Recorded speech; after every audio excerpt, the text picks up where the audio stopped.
Listen carefully, because this lesson decides everything that follows. Before words collide, before voices rise, before respect is challenged, the real confrontation has already begun inside you. Most people never realize this.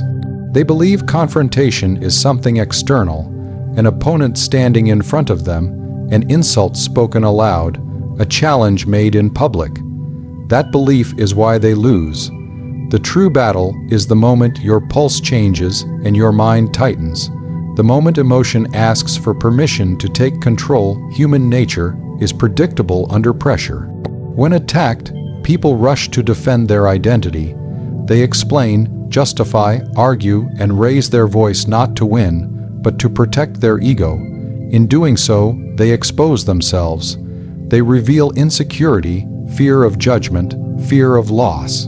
The one who cannot control this impulse hands power to the other side without resistance. Mastery of inner control is the refusal to give that power away. Understand this clearly. Whoever controls your emotions controls you. An opponent does not need strength, intelligence, or truth if he can provoke you into reaction. Once you react emotionally, your behavior becomes predictable. Anger makes you loud. Fear makes you cautious. Pride makes you reckless.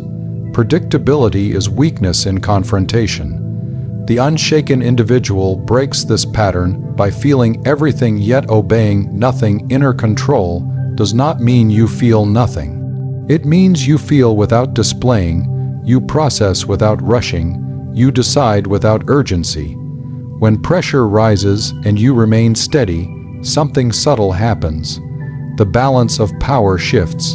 The other expects resistance, argument, or submission.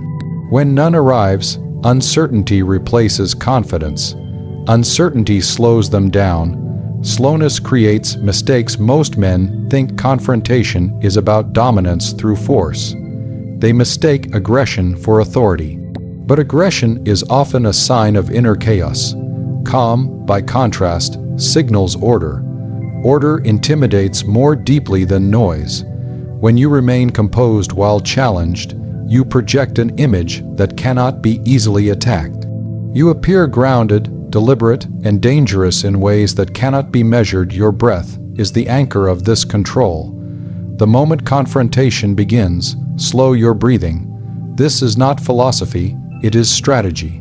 A steady breath stabilizes your voice, relaxes your posture, and sharpens perception. Those watching, whether allies or adversaries, instinctively read this as confidence. Even when no one is watching, your own mind reads it as command. You are telling yourself that you are not under threat. Observe how quickly emotion collapses intelligence. A man in anger interrupts. A man in fear over-explains. A man ruled by pride refuses to retreat, even when retreat is wise. Inner control restores distance between stimulus and response. In that distance lies clarity. In clarity lies choice. Choice is the rarest currency in confrontation. Never rush to fill silence. Silence unsettles those who depend on reaction. When you do not immediately respond, the other begins to question his own position. Was the attack effective? Did it land? Was it ignored because it failed or because it was expected? This doubt weakens the aggressor more than any counterattack could. Your calm forces them to carry the weight of the confrontation alone. Inner control also protects your reputation. People remember not what was said, but how you carried yourself. A man who remains composed under pressure earns a silent authority. Others become cautious around him. They choose words more carefully. They test less often. This reputation is built not in victories, but in restraint. Each confrontation endured without emotional collapse strengthens the next. You must also recognize that many confrontations are traps. They are designed to extract something from you: anger, validation, fear, or submission. When you give nothing, the trap fails. The aggressor becomes frustrated, then exposed. Frustration leads to excess. Excess leads to error. The unshaken individual waits patiently for this moment, not with malice, but with awareness. Do not confuse inner control with passivity. Control is readiness without haste. You are not avoiding confrontation. You are choosing the terms under which it occurs. When you finally speak, your words carry weight because they are not driven by impulse. They arrive measured, deliberate, and difficult to dismiss.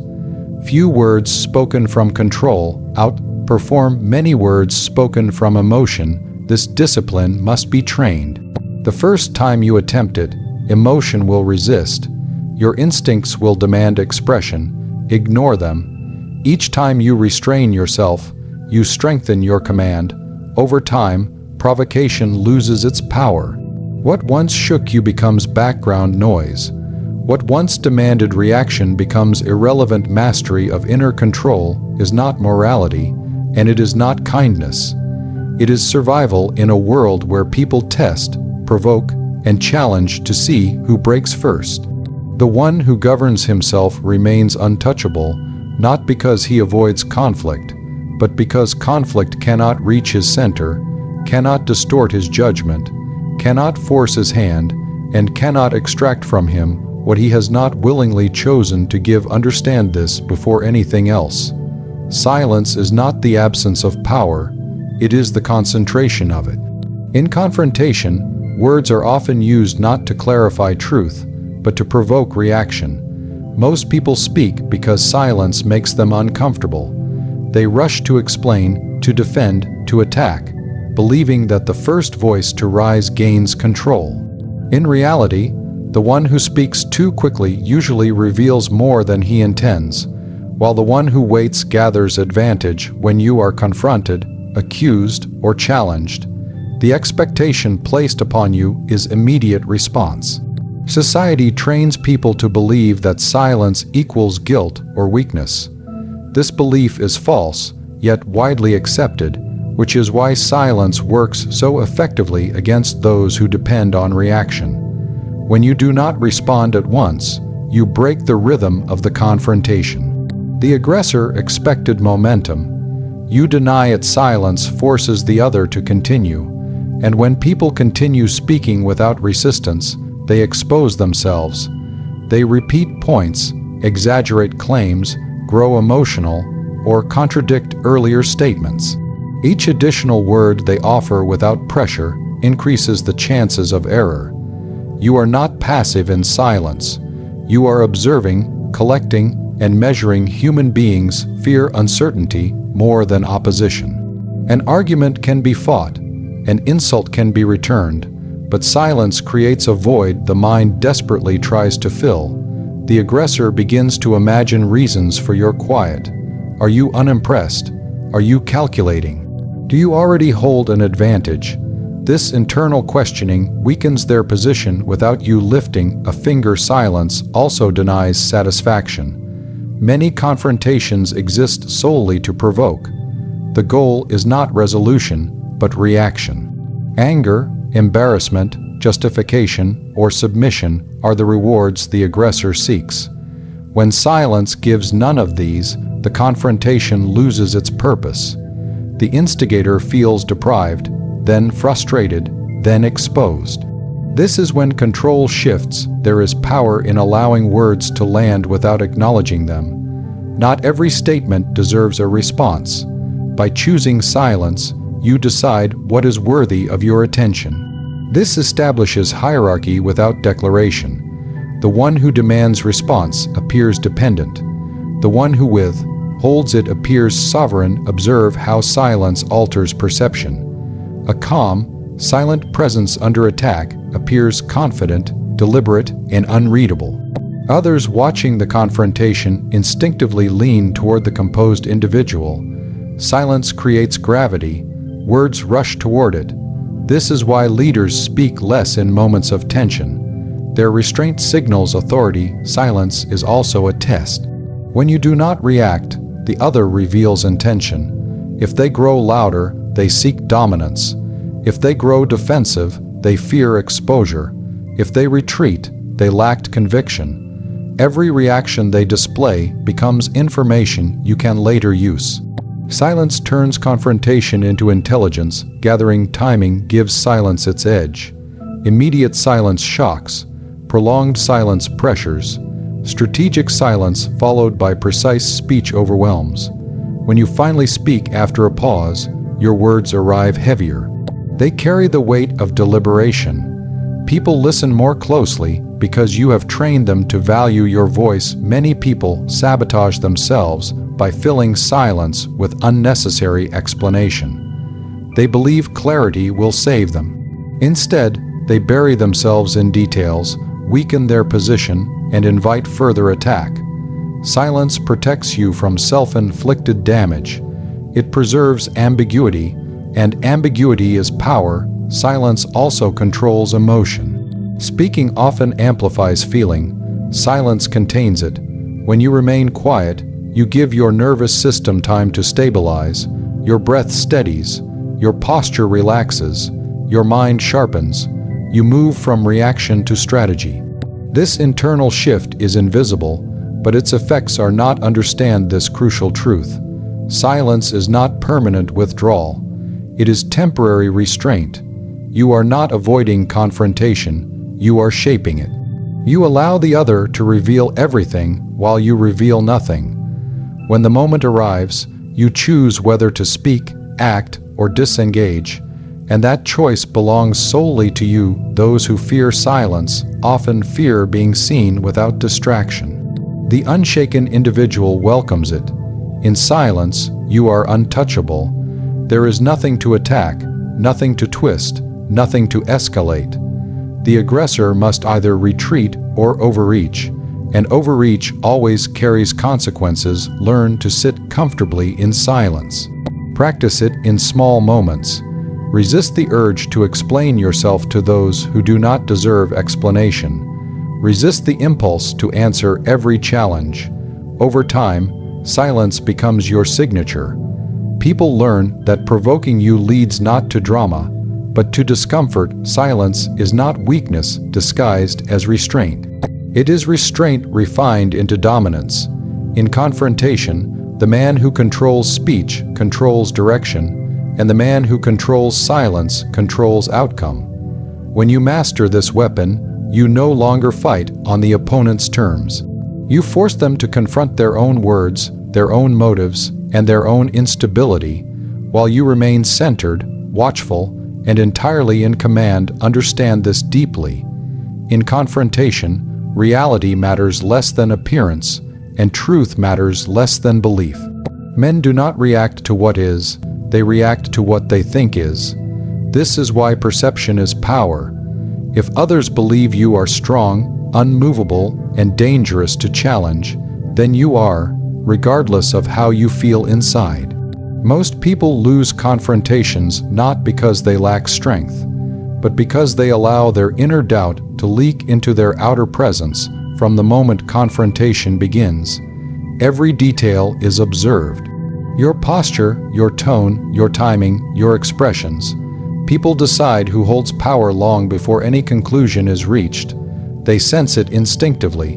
When you appear calm, deliberate, and unhurried, you project superiority. When you fidget, over-explain, or rush to defend, you signal weakness. Even if your argument is correct, perception is shaped by consistency. A single emotional reaction can erase months of restraint. This is why disciplined presence must be habitual, not occasional. If people have seen you unshaken before, they expect it again. Their expectations shape their behavior. They speak more carefully. They test less aggressively. They hesitate before crossing lines. You gain influence not through confrontation itself, but through the memory others carry of how you handled it. Never underestimate the power of restraint in shaping reputation. A man who does not react to insults appears above them. A man who does not rush to prove himself appears secure. Security is intimidating because it cannot be exploited. Those who rely on provocation quickly abandon targets that do not respond. Perception becomes your shield long before conflict arises. Appearance of confidence does not require dominance or aggression. It requires composure. Speak slowly, move deliberately, do not rush decisions. Let others feel that time belongs to you. When you appear unpressured, you imply control over the situation. Pressure is the enemy of perception. The one who looks pressured appears vulnerable. Regardless of reality, people are drawn to stability. In moments of tension, they instinctively align with whoever appears most grounded. This is not loyalty, it is survival instinct. When you remain composed, others unconsciously assign you authority. Even adversaries adjust their behavior in response. Perception alters the balance without confrontation ever escalating. Your silence, your pauses, your measured responses all feed into perception. They suggest calculation. Calculation suggests foresight. Foresight suggests danger. No one challenges what they believe is prepared. The illusion of preparedness often deters confrontation more effectively than actual strength. Be aware that perception cuts both ways. Weakness is also amplified when displayed. Nervous laughter, excessive justification, defensive tone, or emotional outbursts signal instability. Once instability is perceived, others press harder. They sense opportunity. This is why emotional leaks are costly. They invite escalation. Control what you reveal. You do not owe transparency in confrontation. Mystery strengthens perception. When others cannot read you, they assume depth. When they cannot predict you, they proceed cautiously. Predictability is comfort. Unpredictability is threat. Perception thrives in uncertainty. Never rush to correct misunderstanding in the heat of confrontation. Correction often appears defensive. Let perception settle before you adjust it. Time clarifies what urgency distorts. Those who panic to fix their image often damage it further. Those who wait allow others to reconsider on their own. Your presence should suggest that you have options. Options imply power. A man who appears desperate to win appears cornered. A man who appears indifferent to outcome appears free. Freedom is intimidating because it cannot be coerced. Perception favors those who look as though they could walk away at any moment. Remember that people test perceived strength, not actual strength. They push until resistance appears. When perception tells them resistance will be costly, they stop.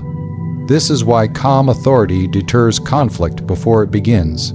You are not avoiding confrontation. You are preventing it through reputation. Perception is built through repetition. Each time you maintain composure, you reinforce an image. Over time, this image becomes assumed truth.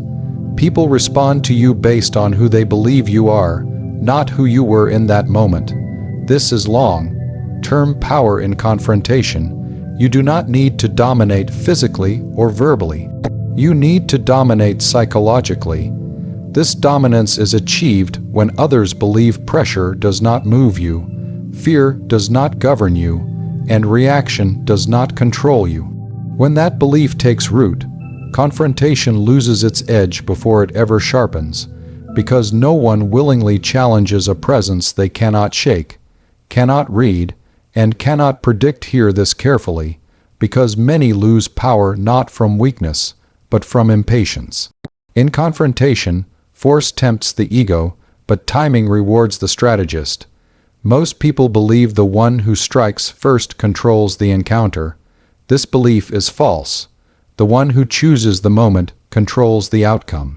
Power is not measured by how fast you react, but by how long you can wait without losing position. Confrontation creates urgency. Urgency clouds judgment. When words are thrown at you, accusations made, or authority challenged, the instinct is to respond immediately. This instinct is dangerous. Immediate response satisfies emotion, not strategy. It locks you into a path chosen by the other. Timing frees you from this trap by allowing you to decide when the confrontation truly begins. Waiting is not weakness. Waiting is observation in disguise. When you delay action, you allow patterns to reveal themselves. The aggressor shows how far he is willing to go, how confident he truly is, and whether his challenge is calculated or impulsive. Each second you wait adds clarity. Each second he speaks adds exposure. Understand that not every confrontation requires resolution in the moment it appears. Many are designed to rush you into error.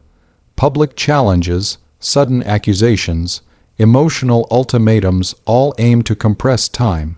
Compression creates mistakes. By resisting urgency, you expand the field.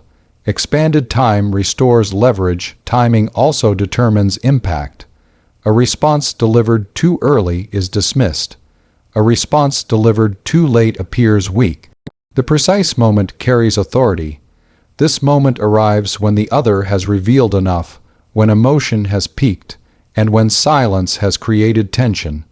Then, and only then, do words strike with force greater than any raised voice. Force is predictable. Timing is not. When you rely on force, others prepare for it. When you rely on timing, others are unsure when or how you will move. This uncertainty restrains them. They hesitate. Hesitation weakens position. Your patience becomes pressure. Strategic withdrawal is one of the most misunderstood applications of timing. To step back at the right moment preserves strength and denies the other victory. Many confuse retreat with defeat. True retreat is chosen, not forced. It allows you to regroup, reposition, and return when conditions favor you. Those who cannot tolerate temporary withdrawal often suffer permanent loss. Timing governs speech as much as action. Speaking too soon reveals emotion. Speaking at the right moment reveals command. A measured statement after prolonged restraint lands with authority. It feels final. People remember it. It shifts perception instantly. Timing transforms words into weapons. Consider how authority behaves in moments of tension. True authority does not rush. It allows others to exhaust themselves. It intervenes only when necessary. This intervention feels decisive because it is rare. Rarity increases value. When you speak or act sparingly, each move carries weight. Timing also protects reputation. Emotional reactions linger longer than thoughtful ones. What you say in haste cannot be retrieved. What you say with intention shapes memory. Those who wait are remembered as composed. Those who rush are remembered as unstable. Reputation is the long shadow of timing. Learn to recognize when the confrontation benefits you and when it benefits the other. Not every challenge deserves engagement. Sometimes ignoring is stronger than confronting. Sometimes delay is stronger than response. Timing allows you to choose battles that strengthen position rather than drain it. Patience in confrontation frustrates those who seek control. They rely on escalation. When escalation fails, they lose leverage. They either retreat or expose themselves further. Both outcomes favor the patient. There is also a moment when patience must end. Prolonged silence without action can appear indecisive. Timing is the art of knowing when restraint has reached its limit. This moment is felt, not forced. It arrives when the other expects continued silence. A sudden, calm response at this point disrupts expectation and reasserts control. Training. Timing requires discipline. The mind resists waiting. Ego demands expression. Ignore it. Each time you delay reaction, you strengthen command. Over time, you become comfortable with tension. Comfort with tension separates leaders from followers. Force seeks to overpower. Timing seeks to position. Position wins wars without battles. When you master timing, you no longer fight confrontations head on. You allow them to unfold, then intervene when advantage is undeniable, when perception is aligned, when silence has done its work, and when your action cannot be ignored because it arrives at the only moment that truly matters.